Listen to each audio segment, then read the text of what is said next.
Good morning. Do you have any better sense of, I know guys didn't practice yesterday because it's a short week and so on, but are there some people you're going to be getting back this week from the injured list, do you think? Well, I'll start with Michael Bennett. He'll practice today, so we're just being cautious with his injury. Guys like Rasul obviously is going to practice. Avonte Maddox is getting close, but we'll see where he's at again after today, but don't really expect him much today. Jordan Hicks is still a little ways away. Jalen Mills is still a ways away. Who else did you have in mind? Jernigan. The spasms, it's still there, so we're making sure it's calmed down before we put him back on the field. So we got today, tomorrow. We'll see where he's at the end of these next couple of days. Is there any concern with him? Because obviously he's coming back from a significant back injury. And is this related to that? Well, you'd have to probably ask our doctors on that one. But we just got to make sure that he's right. I mean, obviously this is something it flared up on him during pregame last week, and we just want to make sure it calms down. How about Jason Peters? Jason Peters will be out of the building today for personal reasons, but he'll play. Yeah. Hey, Doug, the screen game, obviously he's kind of picked it up the past couple of weeks. Do you attribute that to the offensive line maybe getting a little bit healthier, or is it just a chemistry thing, getting to their landmarks, things like that? Yeah, it's a little bit all of that. Screens are, we try to review them as a little bit of the extension of the run game. There's different types of screens, obviously. Offensive line has a big part in that, obviously, because they're the ones out that you see out in space. And quite frankly, too, screens, you can attribute a lot of successful screens due to the run game and how well you're running the football, and that's where your play action and then of course the screen game comes off of that. So it's a kind of a credit. It's a timing play. We're getting better at it each week, and we just gotta continue on that track.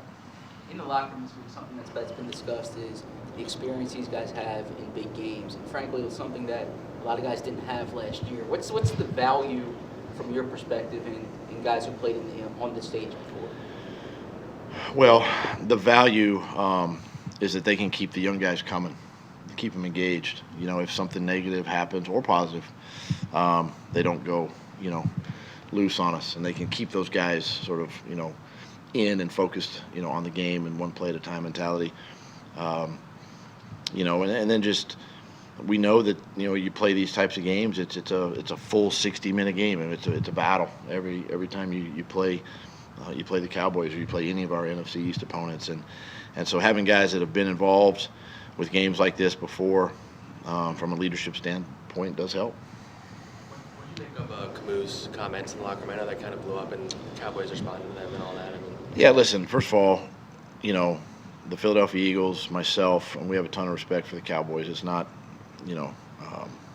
has nothing to do with that. Ton of respect for Coach Garrett. He and I actually were in the league together at the same time, so we played against each other when he was with Dallas and I was with Green Bay, so we go back a ways. And it's unfortunate that the comments were made. I talked to the team a lot about, we don't need to post anything that can be used, on other teams' website or bulletin board. So it's unfortunate it happened. We still have to go play. They have to play. It's going to be a good football game. How do you handle that with him? Oh, I just talked to him, pull him aside, just talk to him. From your perspective, if it goes the other way, if somebody, is that kind of overrated? In other words, if someone said that about you guys, is it real bulletin board materials? Anymore, I don't think much is bulletin board material. So much social media that's posted, and guys can see stuff instantly.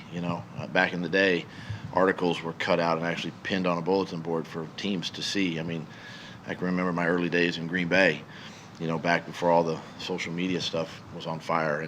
But now everything's instant, and so guys understand. They know what type of game this is, and it just comes down to, us versus them, and vice versa, and back and forth, and we have to just do our jobs and focus in on one play and play for 60 minutes. The teams seem to handle this extra noise well. Yesterday, Shelton disguised himself as Kamu in the locker room and punked a bunch of us thinking that it was Kamu going to give a follow-up comment. How do you feel about that, them taking this like that? Well, I mean, it's it's obviously, I think from the standpoint that, as maybe silly as the comment was and is, that's just kind of the reaction of the team. We just got to put it behind us, move forward, and not focus on it anymore. In terms of your messaging this week, we saw the post-game speech the other day, but in meetings, what's the prevailing message you're trying to give them? I know you like to keep things behind closed doors. You just answered your own question. But you do set a tone each week in terms of the message. Well, and that's kind of just the same thing that I've been addressing here a little bit is, we got a lot to play for. Number one, a chance to kind of dig ourselves out of a hole that we've created for ourselves early in the season, and I talk about teams, particularly us. We need to be playing our best football, in all three phases the last month of the season, and so here we go. We're given this opportunity, and I challenge the guys too about having no regrets. Leave everything out on the field. Do your job one play at a time. All those things that it's kind of coach speak. It really magnifies itself in games like this, and you try to pursue excellence and strain and fight and everything you can to win the game. After that Saints game a few weeks ago, were you seeing signs from the players and the team that they were going to kind of be able to rebound and had this in them, or as a coach, are you just going through the process and waiting to see sort of how they respond on Sunday? No, I physically saw it, with my own eyes and heard it with my own ears. The guys knew coming out of that game, just flat out didn't play well, and kind of sort of, obviously, you take it upon yourself to try to get things fixed, and it just comes down to your preparation during the week. What are you doing extra to get yourself ready to play on Sunday when practice reps get cut back or whatever it might be. What are you doing as a coach, as a player, to help this team win? And so I saw that coming off of that was a disappointing loss, but I saw the guys rally, and we rebounded the last couple of weeks. What does that say about the guys? Because, obviously, there are certain teams that, something like that happens and it goes south pretty quickly. That happens every year. I just credit the leadership of the football team, the guys, the leadership committee, veteran players, guys that have been on or in situations like that, or listen, it's one thing to, I think, lose a football game, but life goes on outside of this building, and what you see with wildfires and shootings and what life has what our lives are now, it puts things in perspective. And so, yeah, we know we didn't play well. But you know what? We have players on this team that their lives are affected, by having family members around the country, that have to go through life struggles. And I know I'm kind of going off on a tangent, but, it's just a football game. And we do everything we can to win the game, but life's a lot more important than winning a football game. Speaking of that, When you played in Dallas the first time, I think it was only Amari's second game since the trade. Watching the film since then, what have you seen from him as far as how much more important he's become to that offense? Yeah, you know what? He's gaining a lot of confidence within the system. I think he and Dak, you can see them, they've spent time during and after practice, I think, working some timing of some routes, and him just, Amari just understanding the offense and what they're asking him to do, and so he's been able to play faster, and you go back to the Thanksgiving Day game, and it's a close game, and then boom, 2 plays, that he makes, and it's a different story. So playing with a lot of confidence right now, and I think he's really fit into what they're asking him to do.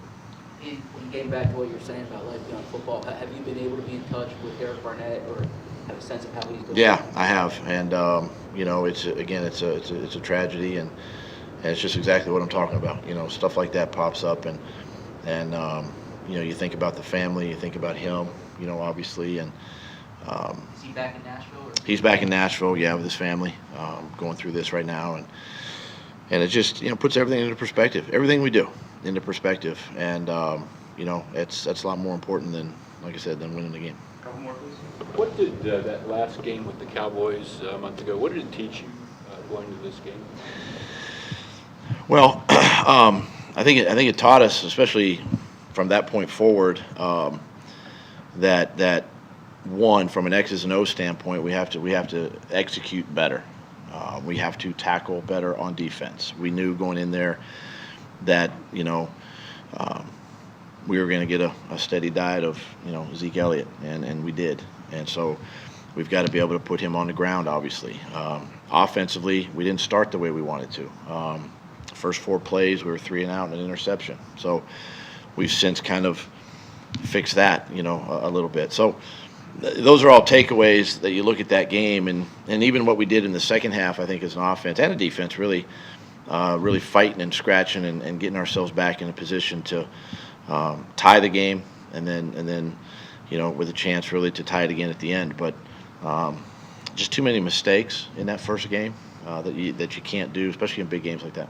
When you go back and look at that game, you had a play, you ran a screen to Corey with 2 minutes left. It looked like it could have been a big play. Van Der Esch ended up tripping him up. Was that a matter of execution, or was it a matter of a defensive player just making a tremendous play? It was a little both. We'd seen that blitz. I mean, that was a third down pressure for them. We knew 54 was gonna pressure, and 55 covers man coverage. And what ended up happening was actually the backside tackle who looped on the play. Actually, chased. Now Van Der Esch gets credit for the tackle, but what ended up happening was we just had some miscommunication up front, and we've since corrected that. We've executed that look since then, and it was a great play by him. A young player who's made a lot of great plays here lately, and it's one of those you wish you had back. All right. Thanks, guys. All right.